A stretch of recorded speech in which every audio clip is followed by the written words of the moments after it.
L'examen, la semaine prochaine. Ah, vous en avez un aussi, d'accord, vous en avez un aussi la semaine prochaine. Bon, alors effectivement, il y a du travail, effectivement. Mais bon, je suis sûre que ça va aller et que vous allez tous réussir vos examens. Alors, aujourd'hui, pour cette séance, est-ce que vous voyez Elvire sur la droite aussi? Bonjour. Elvire, si tu veux te présenter. Bonjour tout le monde.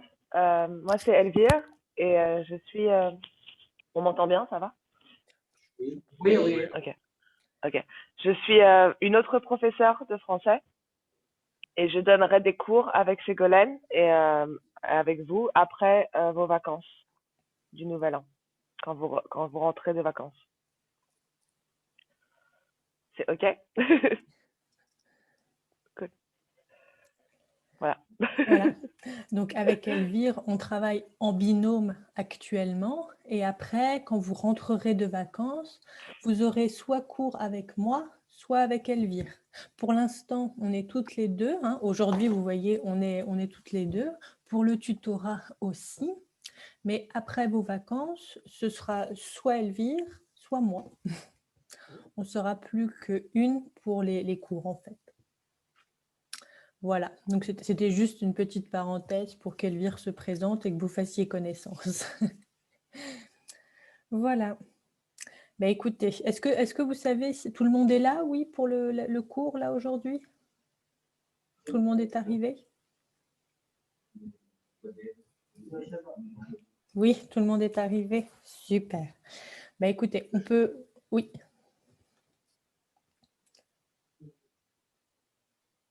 Non, tout le monde est arrivé.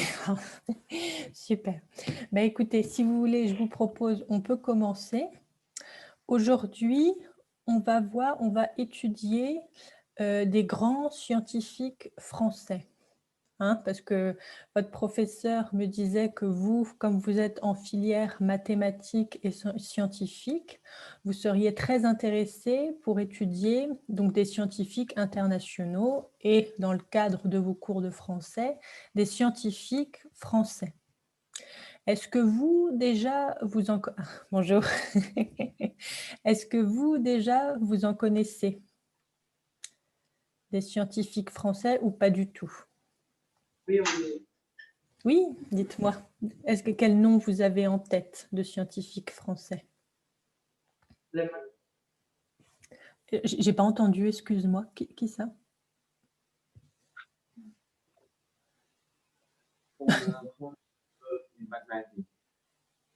Alors, excuse-moi, j'ai pas du tout entendu. Est-ce que tu peux répéter?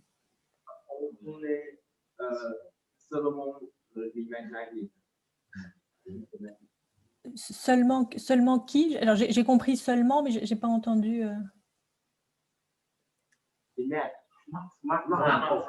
Ah oui, d'accord, oui. Très, très bien. Oui, très, très bien. Que les maths, super, très, très bien. Donc, du coup, vous ne faites que des maths. Par exemple, vous ne faites pas la physique-chimie. Non, que les maths, que les mathématiques. D'accord, que les mathématiques. Bon, c'est très bien parce que ce qu'on va étudier aujourd'hui, entre autres matières scientifiques, ils ont fait aussi des mathématiques.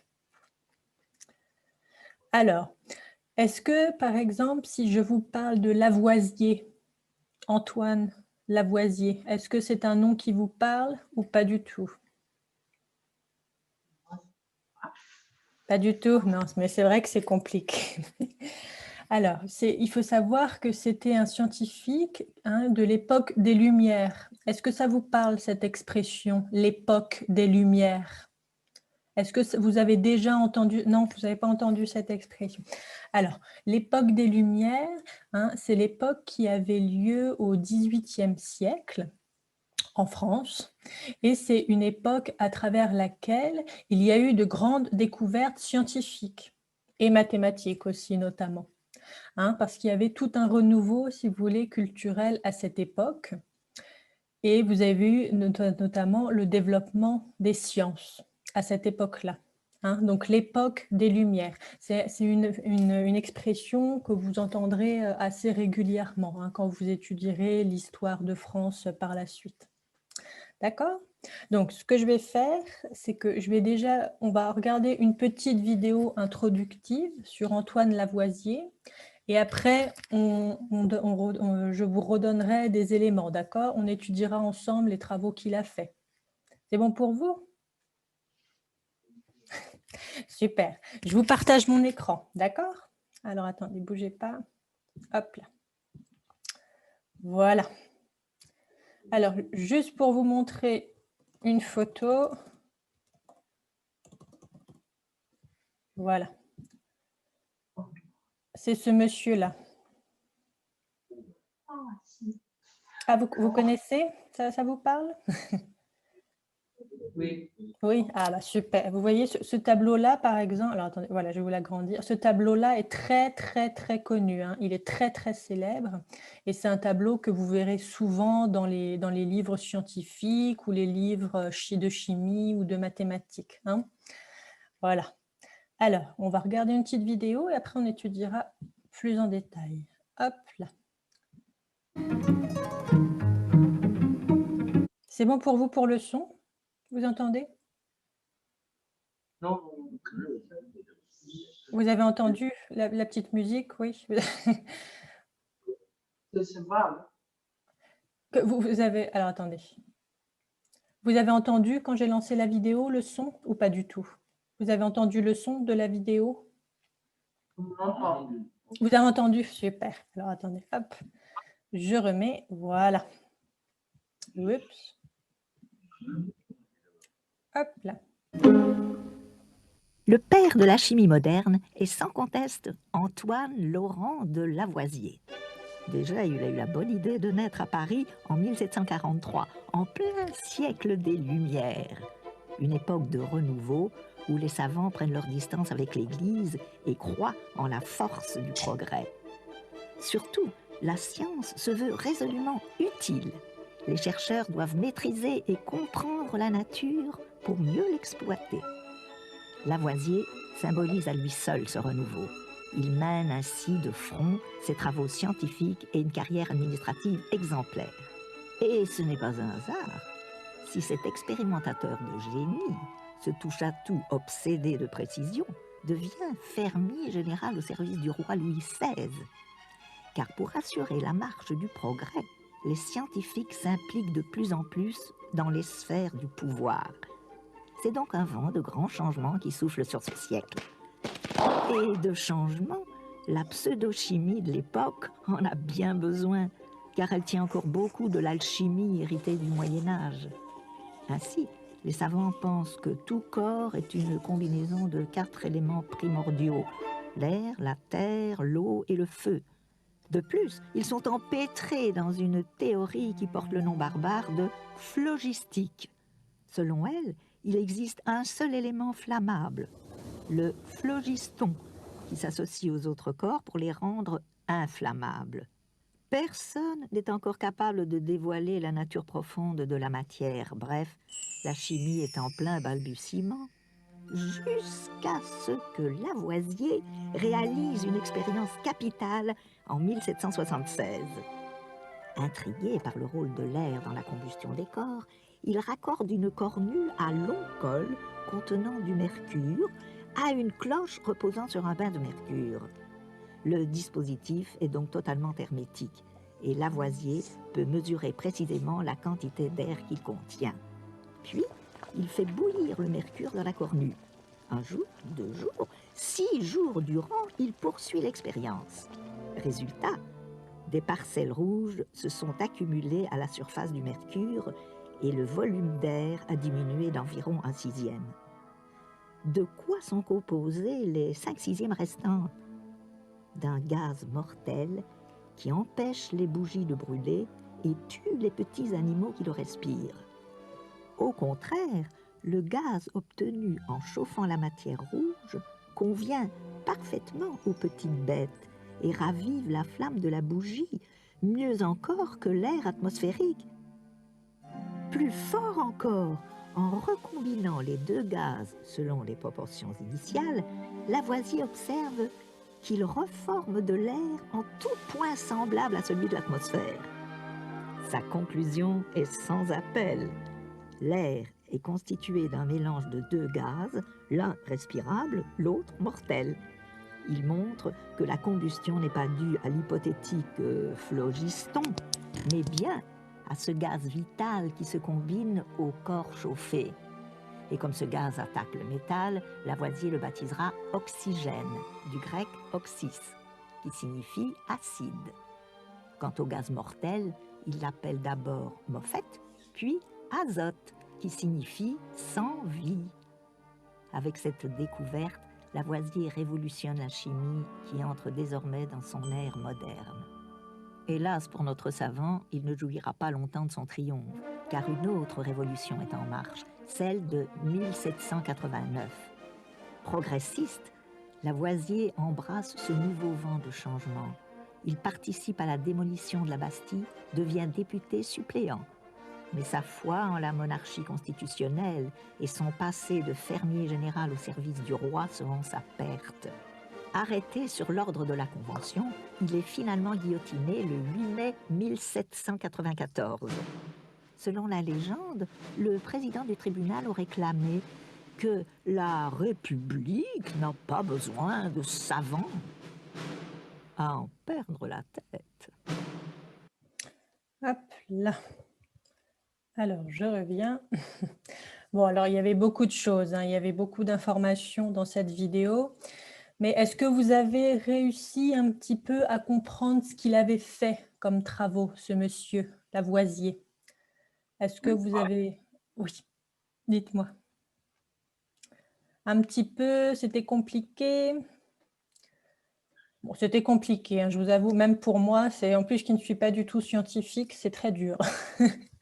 Mais est-ce que vous avez compris notamment ces travaux sur l'air? Oui, oui, dis-moi. Oui, très très bien, exactement, exactement. Il a expliqué très bien de quoi était composé l'air et comment, en quelque sorte, était fabriqué l'air. Hein. Donc ça, c'est très important, effectivement.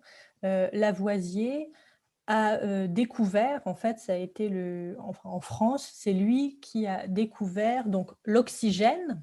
Vous connaissez ce mot, l'oxygène, oui. Super.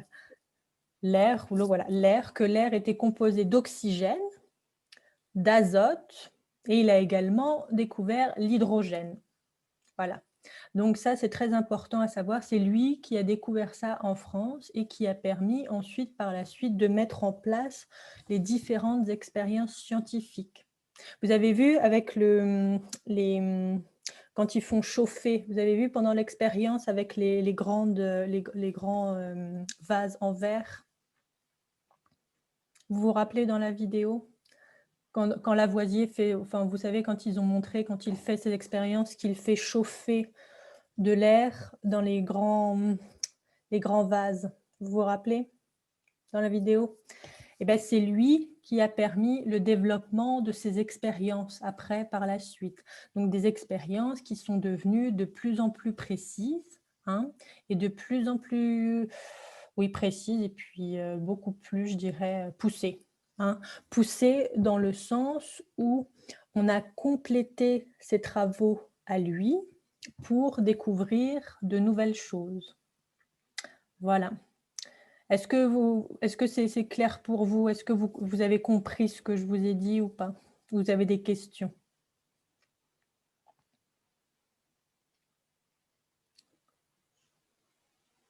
C'est clair pour vous jusque-là? Vous avez... Bon, c'était compliqué hein, comme vidéo, il y avait beaucoup de données. Mais est-ce que vous aviez déjà vu de votre côté des vidéos comme celle-ci sur la chimie?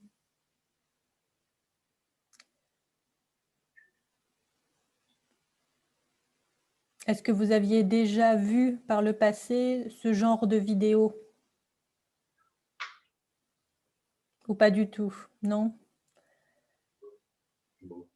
Non, non. Et est-ce que c'était du coup difficile à suivre? Enfin, en français, bien sûr, c'était un petit peu difficile, mais est-ce que toute la partie chimie, là, vous avez compris un petit peu? Ça vous a parlé, cette partie chimie, ou pas du tout?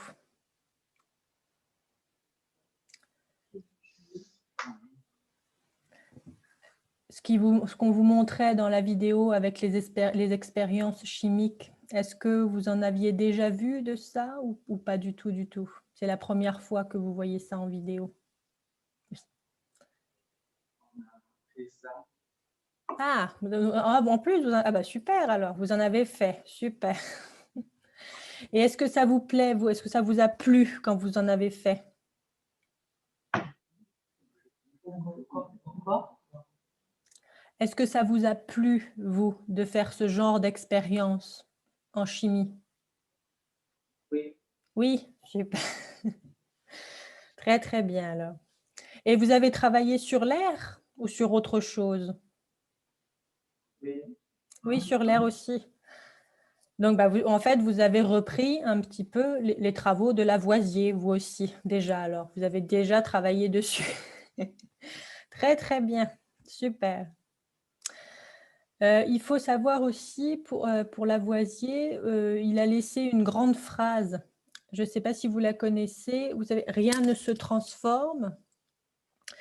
Non, pardon, excusez-moi. Rien ne se crée, rien ne se perd, tout se transforme. Est-ce que vous aviez déjà entendu cette phrase? C'est la grande phrase de Lavoisier aussi, la grande découverte de Lavoisier. Rien ne se perd, rien ne se crée, tout se transforme. C'est-à-dire que votre matière, hein, la matière de manière générale, se transforme perpétuellement.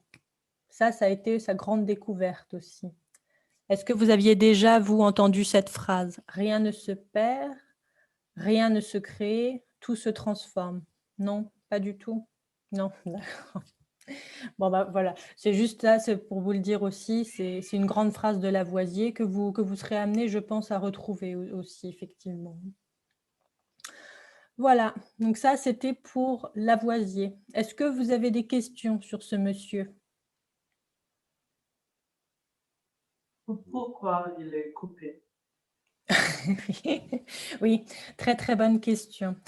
Exactement. En fait, à la fin de la vidéo, la vidéo, si vous voulez, lui coupe la tête parce que Lavoisier, à l'époque, s'est fait guillotiner. Est-ce que vous avez déjà entendu ce mot, guillotiner? Non? Alors, en fait, historiquement parlant, hein, c'est une technique, en quelque sorte, d'exécution. C'est-à-dire qu'il a été mis à mort, hein. Le gouvernement français de l'époque l'a condamné à mort, malheureusement, parce qu'il était considéré comme un traître à la patrie. Parce qu'à l'époque, vous aviez la Révolution française. Est-ce que vous avez déjà entendu ce terme, la Révolution française de 1780? Oui, super. En fait, en 1789, il y a eu beaucoup de changements au niveau politique en France et beaucoup de personnes qui, même si elles étaient célèbres, hein, ou qui avaient travaillé par le passé pour je dirais, le développement culturel et historique de la France, ont pu être considérés comme des traîtres. Et ça a été le cas de Lavoisier, parce qu'avant la Révolution française, il avait prêté allégeance au roi. C'est-à-dire qu'il avait dit qu'il serait toujours fidèle au roi. Malheureusement, en 1789, on ne voulait plus du roi en France. Du coup, Lavoisier, ça l'a rattrapé et il a été guillotiné. Il a été exécuté. C'est pour ça qu'à la fin de la vidéo, quick, malheureusement. Et il y a eu beaucoup de personnes, effectivement, même très célèbres, qui ont été guillotinées. Et la guillotine, Hein, est-ce que vous avez bon, c'est un peu triste comme sujet, mais est-ce que vous avez déjà vu, vous avez déjà entendu aussi parler de la guillotine? Ou pas du tout? Pas du tout? En fait, c'était un appareil qui vous coupait la tête, en fait, hein, très clairement. C'était un appareil d'exécution qui a été créé pendant la Révolution française. Voilà. D'où le fait qu'à la fin de la vidéo, il se fasse guillotiner. Est-ce que c'est plus clair pour vous? Oui. Est-ce que vous avez d'autres questions sur ce monsieur et sur ses travaux? Ma femme, est-ce qu'elle est connue? Oui, oui, très très bonne question. Alors, sa femme, je ne me souviens plus de son nom exact. Enfin, si c'était Marie-Paul, si je me souviens bien son prénom, donc de Lavoisier. Et effectivement, elle apparaît souvent sur les tableaux. Vous vous rappelez le tableau qu'on a vu avant, où ils sont tous les deux peints? Elle apparaît effectivement sur les tableaux parce qu'elle l'a énormément aidée. Ça a été son assistante, en fait, à Lavoisier. Elle l'a beaucoup aidée lors de ses expériences. Très, très bonne question, effectivement. Donc, elle est effectivement aussi connue que lui, hein. Et c'est pour ça qu'elle est représentée sur les tableaux, parce qu'elle l'a énormément aidée dans ses recherches et dans ses travaux. Est-ce que c'est clair pour vous? Oui. Est-ce que vous avez d'autres questions?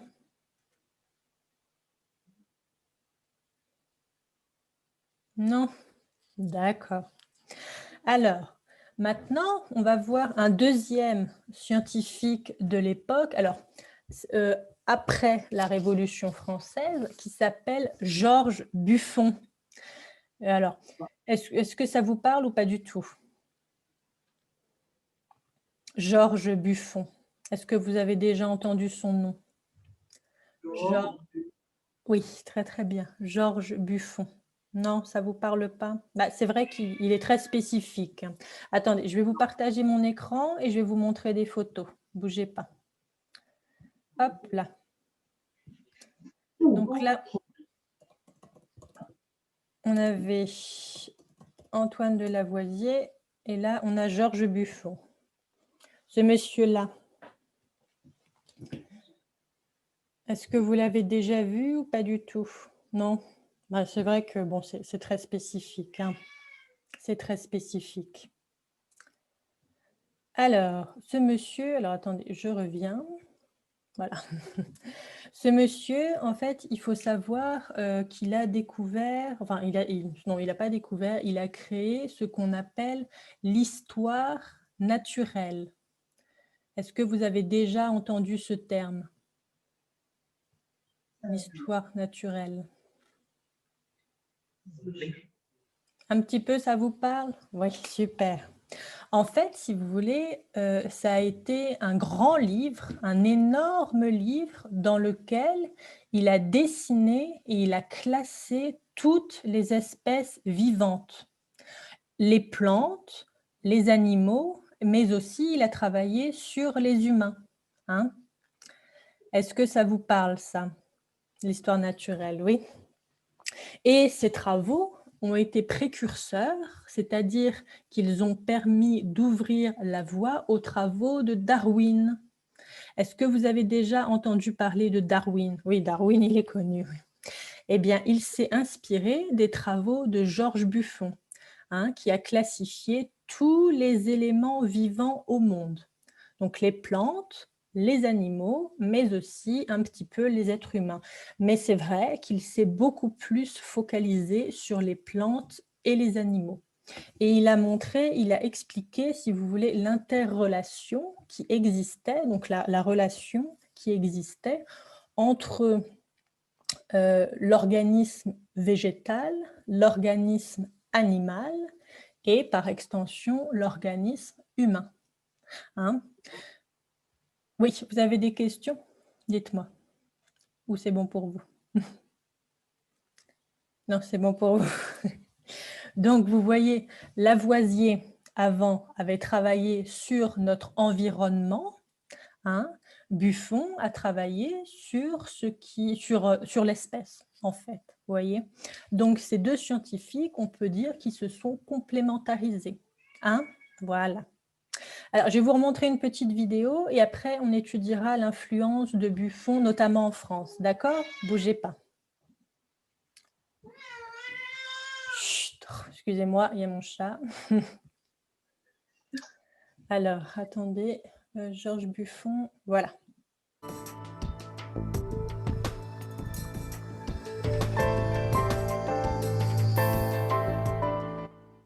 Aujourd'hui, pour évoquer Georges Buffon, nous nous rendons à la toute nouvelle exposition de l'Espace des Sciences, tous vivants, tous différents. Bonjour Sébastien. Bonjour. Et Georges Buffon, c'est le premier scientifique qui met de l'ordre dans le règne du vivant. Alors effectivement, au XVIIIe siècle, c'est l'un des premiers grands scientifiques avec son ouvrage L'histoire naturelle en 44 volumes qui va essayer de décrire un petit peu ce monde du vivant et qui va parler en premier de classification. On parle d'espèces pour classer le monde du vivant et c'est une notion qui a été définie dès cette époque du XVIIIe siècle. Mais pour classer cette immensité du vivant, comment s'y prend-on ? Alors pour classer tous ces êtres vivants, on va utiliser une unité qu'on appelle l'espèce.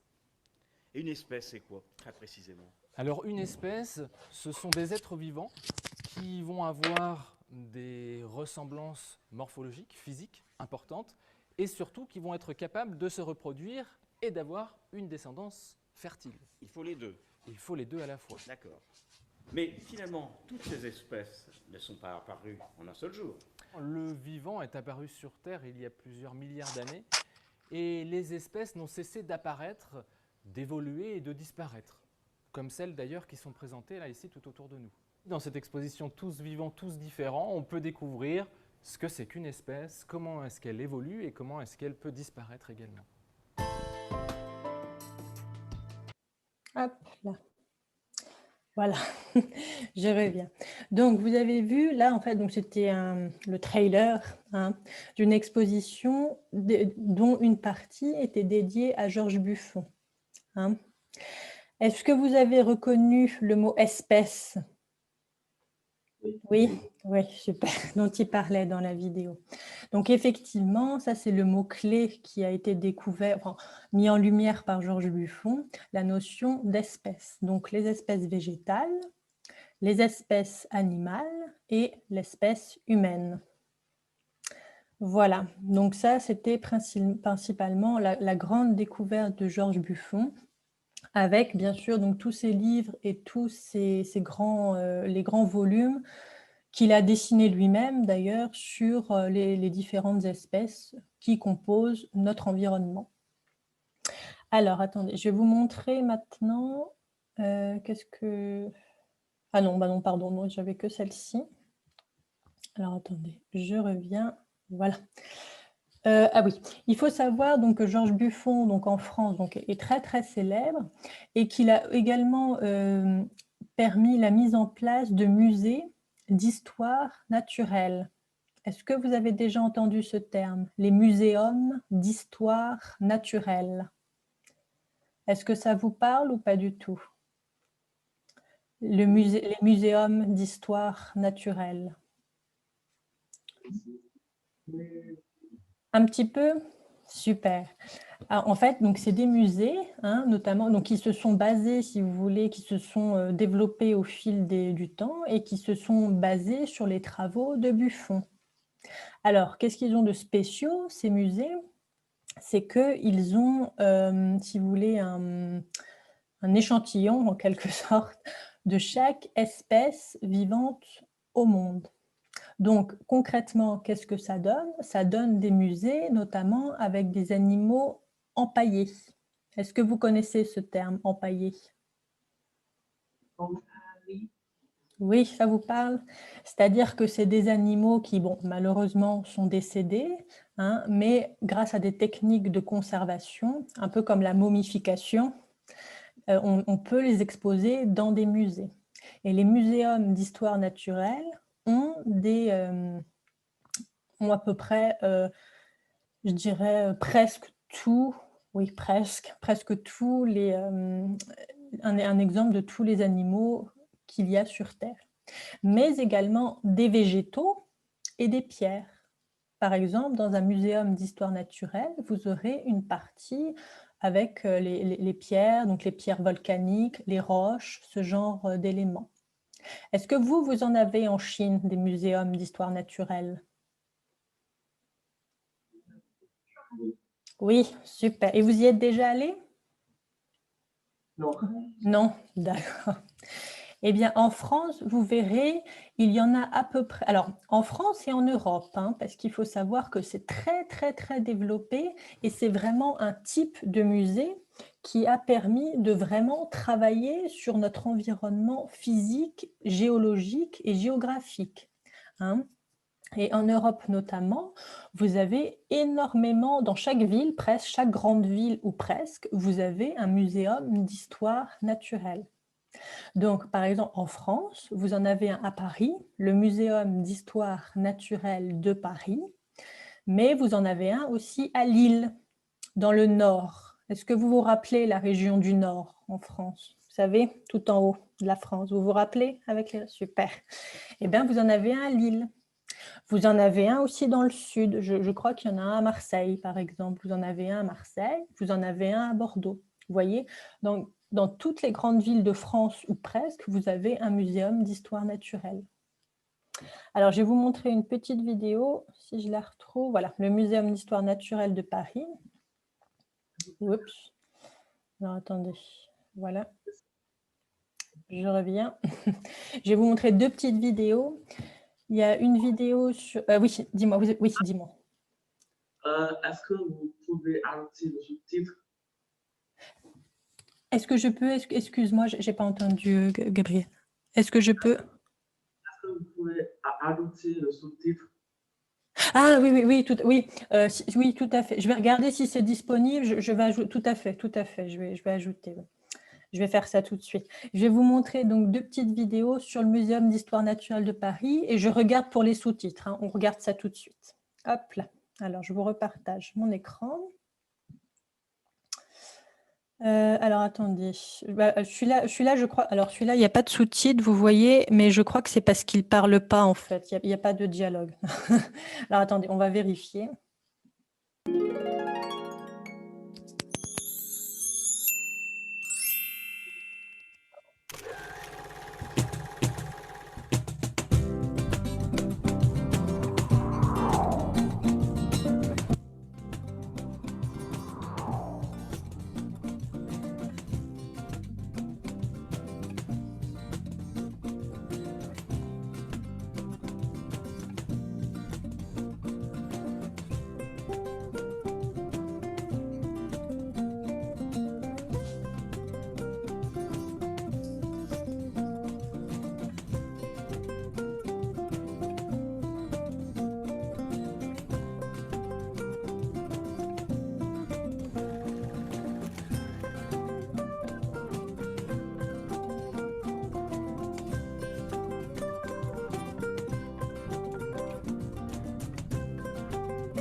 Hop là, oui, il y avait pas, il parlait pas dans cette vidéo. Donc, alors, attendez, je reviens. Voilà. Donc, juste pour vous montrer, vous voyez, un muséum d'histoire naturelle, en fait, c'est ça, hein. C'est des grandes galeries où vous vous promenez et où vous découvrez un exemplaire de chaque espèce, pardon, hein. Donc, généralement, les muséums, ils ont vraiment une très grande collection composée d'espèces animales, végétales, mais aujourd'hui aussi, vous pouvez trouver des squelettes humains. Alors bon, pas dans tous, hein, bien sûr, mais dans certains, vous pouvez en avoir. Voilà. Je vais vous remontrer une deuxième petite vidéo. Cette fois-ci, on vous présente le Muséum d'histoire naturelle de Paris. Alors c'est pareil, je crois qu'il n'y a pas, je vais vérifier, mais je crois qu'il n'y a pas de dialogue. On va regarder, hein, mais je crois qu'il n'y a pas de dialogue. Hop, donc je vous repartage mon écran. Hop là. Oups, attends, je vais mettre moins fort et je vais me mettre en plein écran. Voilà.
Hop là. Alors, vous voyez, là, c'était une petite vidéo donc, de présentation sur le Muséum d'histoire naturelle de Paris. Et quand vous viendrez en France à Paris, vous pourrez le visiter. Et vous verrez les galeries que vous avez vues dans la vidéo. Hein, donc, les galeries avec soit les animaux, soit effectivement aujourd'hui toute la partie sur l'être humain. Et donc, ces muséums-là, nous les devons à Georges Buffon, qui a été le précurseur de tous ces travaux sur les espèces.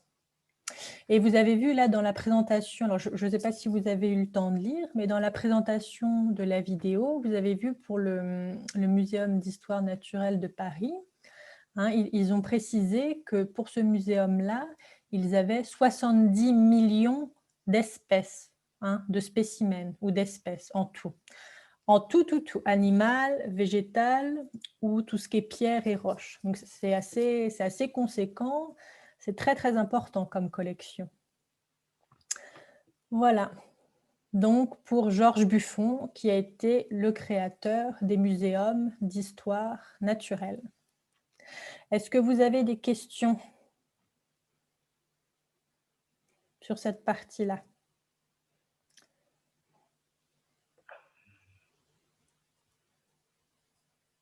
Non, pas de questions? C'est clair pour vous? Alors, je vais vous montrer, si vous voulez, on va regarder, je vais vous montrer des petites photos, cette fois-ci, du Muséum d'histoire naturelle de Paris.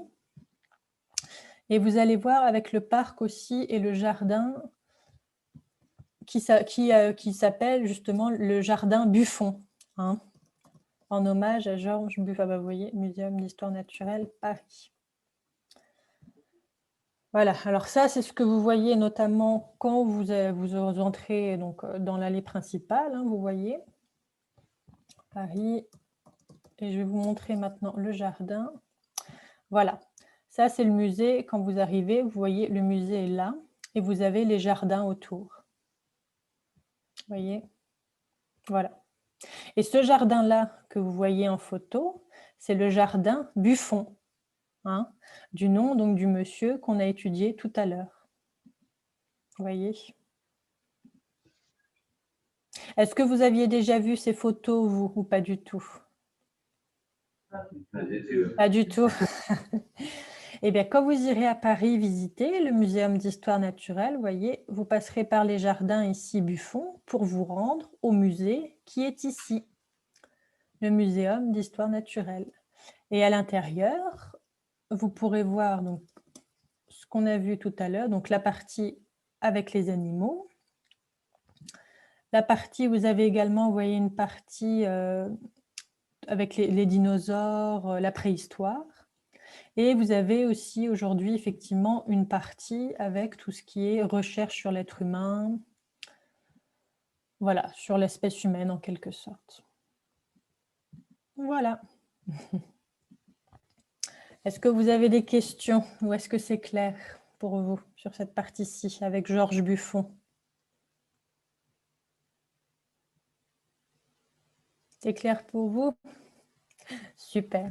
Ah oui, j'ai oublié de vous préciser, vous qui faites des mathématiques, que Georges Buffon, de base, a suivi aussi des études en mathématiques qui lui ont permis, grâce au calcul, de mettre tous ces dessins à une échelle propre au dessin. Hein. C'est grâce au calcul aussi qu'il a fait qu'on a des schémas aussi précis, grâce aux mathématiques. Voilà. Pas de questions sur cette partie-là? C'est bon pour vous? Super. Alors maintenant, on va en étudier un troisième et dernier scientifique français. Et je pense que vous le connaissez, celui-ci. Il s'agit de Louis Pasteur. Est-ce que vous en avez déjà entendu parler de Louis Pasteur? Pasteur, Louis Pasteur. Hein, oui, ça vous parle un petit peu pour certains, oui? Super. Alors, effectivement, il est très, très connu. Alors, attendez, je vais vous montrer une photo. Hop là. Donc, je pense que la photo vous parlera. Voilà, ce monsieur, avec ce tableau qui est très, très connu. Vous l'aviez déjà vu, ce tableau? Oui, ça vaut super. Ça vous parle? Et bien voilà, c'est ce monsieur, Louis Pasteur, donc, qui a découvert plusieurs grandes choses, dont notamment la pasteurisation. Est-ce que ça vous parle, ce terme, la pasteurisation? Ou pas du tout? Donc, c'est issu de son nom, la pasteurisation, et c'est le terme qui se réfère à la conservation des aliments. Hein. Pasteuriser, c'est-à-dire que ce monsieur a fait une étude sur la microbiologie qui lui a permis de mettre à jour des techniques de conservation alimentaire. Je reviens. Est-ce que ça vous parle, vous, les techniques de conservation alimentaire? Un petit peu, vous avez déjà entendu parler de ce terme? Oui, un petit peu, oui, pour Louane, oui. Super. Alors, effectivement, aujourd'hui, si on peut conserver nos aliments, c'est grâce à Louis Pasteur, en partie aussi, surtout. Ça, et il faut savoir, donc surtout aussi très, très important, il a travaillé sur le vaccin contre la rage. Hein. Ça vous parle, ça, le vaccin contre la rage?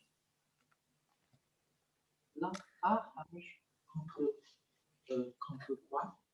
Oui, contre la rage, R-A-G-E.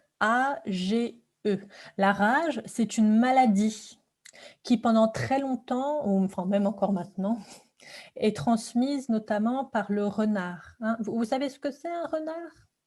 Ça vous parle ce terme, le petit animal, vous savez, le petit animal roux? Attendez, je vais vous montrer une photo. Oh, oui, oui. Vous voyez?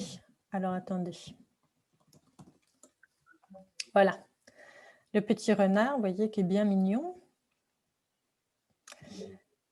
Et en fait, ce qu'il se passe, c'est que... Alors, attendez. Hop.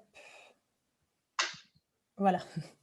En fait, ce qu'il se passe, c'est que le renard, enfin, toujours maintenant, mais le renard a, si vous voulez, donc, il y a des maladies propres aux animaux, mais qui peuvent être transmissibles, hein, comme on dit en français, transmissibles à l'homme.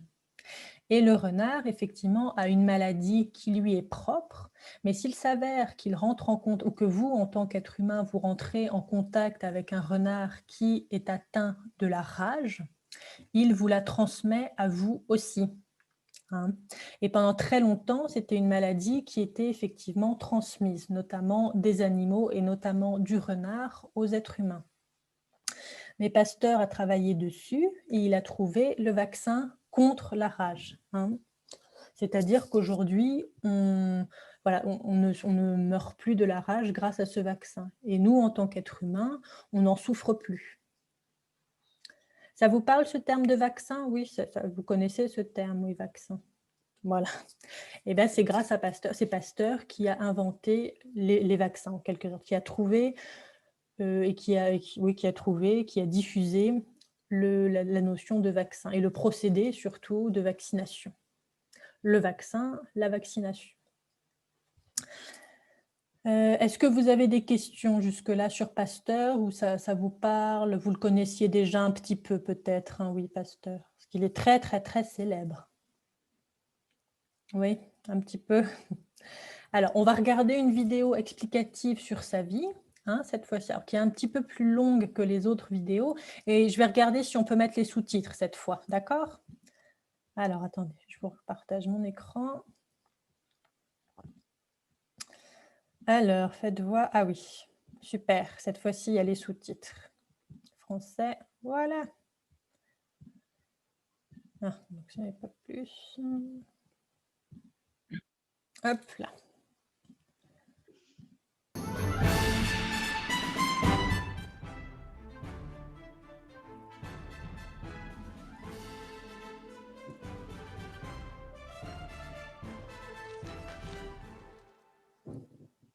On t'a peut-être déjà parlé du grand scientifique Louis Pasteur. Il est connu pour avoir inventé le vaccin contre la rage, mais il a fait plein d'autres découvertes. Il naît le 27 décembre 1822 à Dole, dans le Jura. Son papa, qu'il aime beaucoup, est artisan tanneur. Cela veut dire qu'il fabrique du cuir. Louis va à l'école au collège d'Arbois, puis au collège royal de Besançon. Il est très fort en dessin. Il aurait pu devenir artiste, mais c'est vers la science qu'il se tourne. Louis ne sait pas trop ce qu'il veut faire dans sa vie. Il obtient le bac littéraire en 1840, mais finalement, il change d'avis et repasse un bac scientifique 2 ans plus tard. C'est le déclic. Il est accepté dans une grande école parisienne, l'école normale supérieure. Il est très fier. En 1847, il présente sa thèse sur la cristallographie. Il étudie la forme des cristaux et la façon dont la lumière se reflète sur eux. Après ses études, il devient professeur de physique à Dijon. Pasteur est très autoritaire, mais ses élèves l'aiment bien quand même. Plutôt que de rester en classe, il les emmène sur le terrain. On y apprend beaucoup de choses. En 1849, il déménage à Strasbourg où il enseigne à l'université, la chimie cette fois. Un jour, il croise la fille du recteur, une certaine Marie Laurent. Il tombe amoureux et quelques mois plus tard, il ose enfin la demander en mariage. Elle devient sa meilleure collaboratrice. Ils auront 5 enfants. Malheureusement, 3 mourront très jeunes. En 1854, Pasteur est nommé doyen, c'est-à-dire chef de l'université de Lille, où il fait ses premières grandes découvertes. À commencer par celle qui portera son nom, la pasteurisation. Il s'agit d'un procédé destiné à conserver les aliments plus longtemps, notamment le lait, en le chauffant à une température et pendant une durée précise. Quand tu vas avec tes parents faire les courses et qu'ils achètent du fromage pasteurisé, c'est qu'il a été fait avec du lait qui a été chauffé selon le procédé de Pasteur. Il en dépose le brevet en 1865. En 1857, tout le monde veut travailler avec le grand savant. Il devient directeur des études scientifiques à l'École normale supérieure à Paris. Mais il n'a pas d'argent pour ses recherches et doit installer son laboratoire dans les greniers de l'école. Tu te rends compte? Au milieu des éprouvettes et des burettes, il multiplie les expériences et prouve que le principe de la génération spontanée n'existe pas. Rien ne naît spontanément, même pas les micro-organismes, qui sont juste trop petits pour qu'on puisse les voir. Pasteur est élu à l'Académie des sciences en 1862.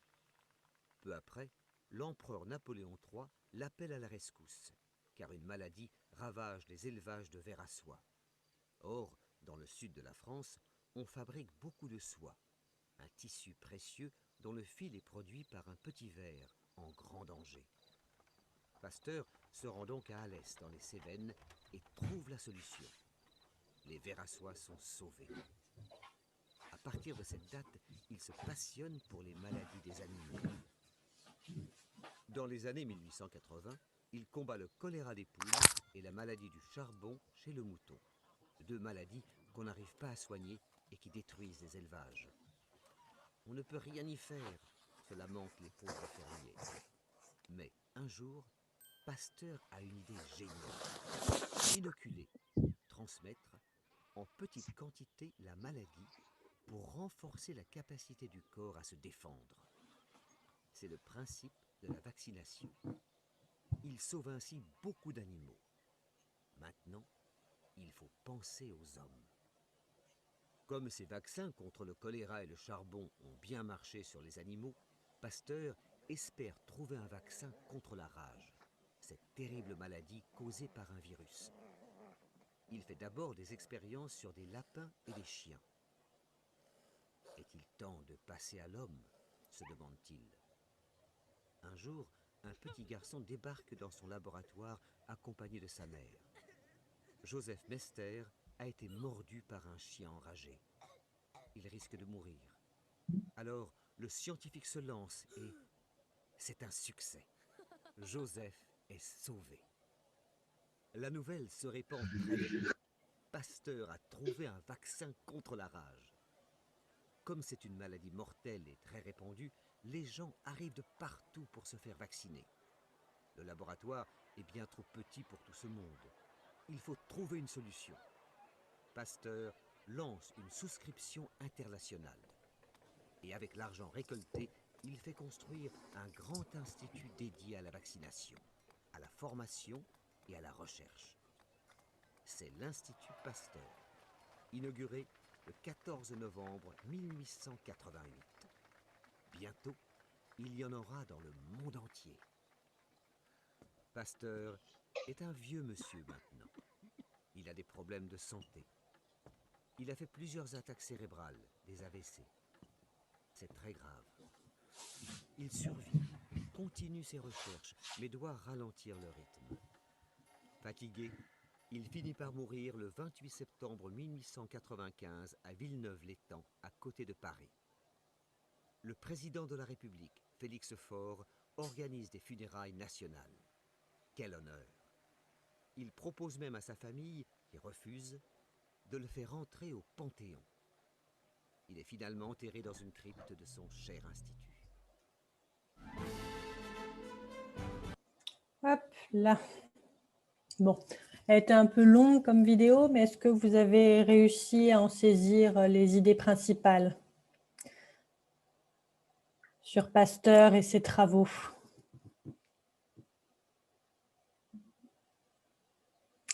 Ah, peut-être un peu plus clair pour vous par rapport à ce que je vous ai dit. Oui, un petit peu. Qu'est-ce que vous avez retenu alors, vous, sur Pasteur?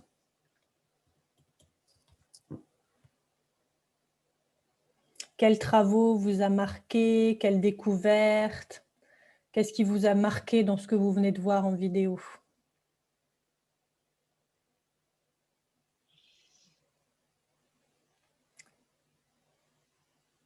Qu'est-ce que vous avez découvert que vous ne saviez pas?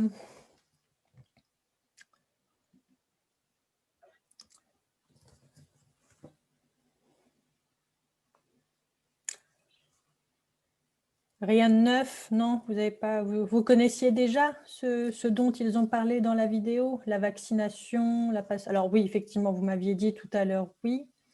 Mais est-ce que vous saviez donc que c'était lui, principalement, Pasteur, qui avait découvert ça? Ou pas du tout? Est-ce que vous pensiez que c'était d'autres scientifiques? La vaccination contre projet. Ah, est-ce que tu peux répéter, s'il te plaît? Je n'ai pas entendu, excuse-moi. Son vaccination. Oui. Projet. Oui, très très bien. Donc ça, vous le connaissiez déjà, effectivement. Super, très très bien. La vaccination contre la rage qui a été découverte par Pasteur. Très très bien. Est-ce qu'il y a autre chose qui vous a surpris, étonné dans cette vidéo? Est-ce qu'il y a eu une découverte? Vous ne saviez pas, par exemple, que c'était de lui? Est-ce que c'était clair pour vous déjà cette vidéo ou est-ce que vous avez des questions dessus?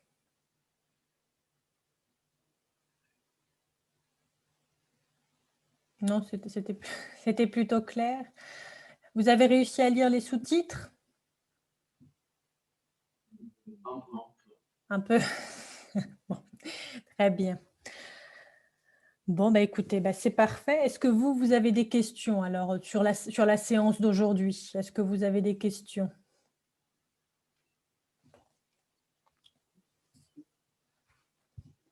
Ou pas du tout?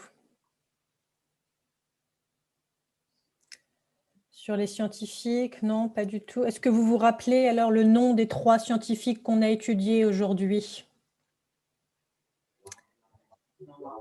Les 3. Lavoisier, très bien. Ensuite, le deuxième, c'est qui c'était? Vous vous rappelez?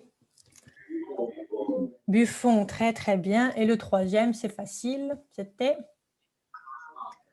Pasteur, très très bien. Donc aujourd'hui, vous avez étudié Lavoisier, hein, donc qui a donné naissance en quelque sorte à la chimie moderne. Buffon, qui grâce à ses calculs a créé ce qu'on appelle tout l'univers des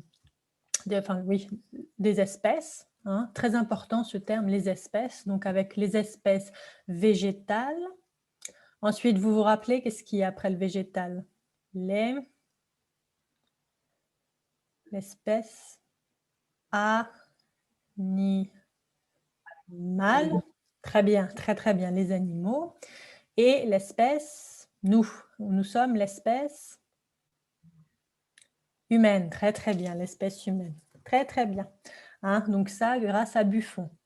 Et enfin, Pasteur, avec, donc, comme vous l'avez dit très justement, la vaccination et la pasteurisation.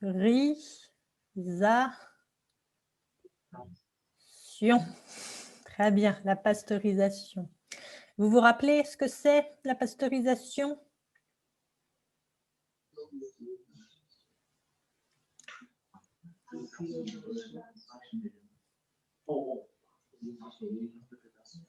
Oui, très très bien, pour l'alimentation, très très bien. C'est pour la conservation des aliments. Hein. Et grâce à Pasteur, aujourd'hui, tout ce que vous achetez dans le commerce, le fait que ce soit hygiénique et maintenu dans des bonnes conditions, c'est grâce à lui. Voilà, pour Louis Pasteur. Donc, Antoine Lavoisier, Georges Buffon et Louis Pasteur. Est-ce que c'est clair pour vous? Oui, bon, il y avait beaucoup de données scientifiques, hein, notamment aujourd'hui. C'est vrai que c'était assez chargé. Vous inquiétez pas si vous n'avez pas tout compris, hein, c'est pas grave, c'est tout à fait normal, hein, parce que c'était très très scientifique, notamment avec les expériences de Lavoisier. Ça, il faut déjà s'y connaître un petit peu, c'est vrai. Même pour moi, c'est difficile. Mais voilà, juste un petit exemple, 3 grands exemples pour vous illustrer, donc les grands scientifiques français qui ont permis par la suite à d'autres scientifiques de retravailler, hein, et de compléter leurs travaux à eux. Voilà. Est-ce que c'est bon pour vous pour cette séance? Est-ce que vous voulez faire une remarque, poser une question? Ou est-ce que c'est clair pour vous?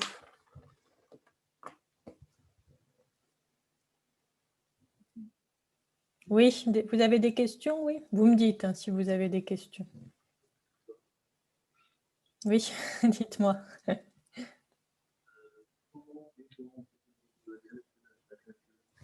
Alors, j'ai compris le début. Est-ce que alors, comment fait-on? Et après, j'ai pas entendu. Excuse-moi, j'ai pas compris. Comment? Oui.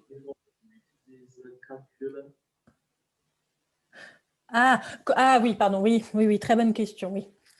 En fait, Buffon a utilisé ces calculs pour les mises à l'échelle.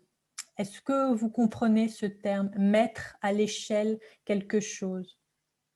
C'est-à-dire, alors attendez, je vais vous montrer, vous voyez, ça c'est une règle. Quand vous prenez votre centimètre, par exemple, ben voilà, très bien. Bon, ça c'est un flamant rose, vous voyez. Donc, Buffon va venir avec le centimètre et dire, par exemple, cet oiseau fait tant de centimètres. Et lui, quand il va venir dessiner l'oiseau dans son cahier pour donner une illustration de l'espèce, il va mettre à l'échelle la taille réelle de l'oiseau. Vous voyez du flamant rose ici. Donc, par exemple, votre flamant rose va faire 1 mètre dans la réalité, mais dans le cahier de Buffon, il ne fera plus que, par exemple, 30 cm. Buffon l'a mis à l'échelle, c'est-à-dire qu'il a converti, en quelque sorte, la taille réelle du flamant rose en plus petit pour pouvoir le dessiner et le consigner dans son livre. Hein. Donc, il a utilisé ces calculs pour mettre à l'échelle quelque chose qu'on ne pouvait pas représenter dans un livre du fait de sa taille au naturel. Par exemple, votre flamant rose ici, qui est trop grand dans la vraie vie, hein, on aurait pu effectivement dessiner, faire un dessin très très grand du flamant rose, mais pour que ce soit plus simple et plus commode et pour vraiment créer des livres beaucoup plus compacts, hein, créer des encyclopédies, on a mis à l'échelle, on a converti la taille réelle de l'objet ou de l'animal en version réduite, en quelque sorte. Est-ce que c'est plus clair? Est-ce que j'ai répondu à la question? Est-ce que c'est plus clair? Oui. Donc, Buffon a utilisé ces calculs pour ses dessins, pour dessiner, pour faire des dessins réalistes. Voilà. Est-ce que vous avez d'autres questions?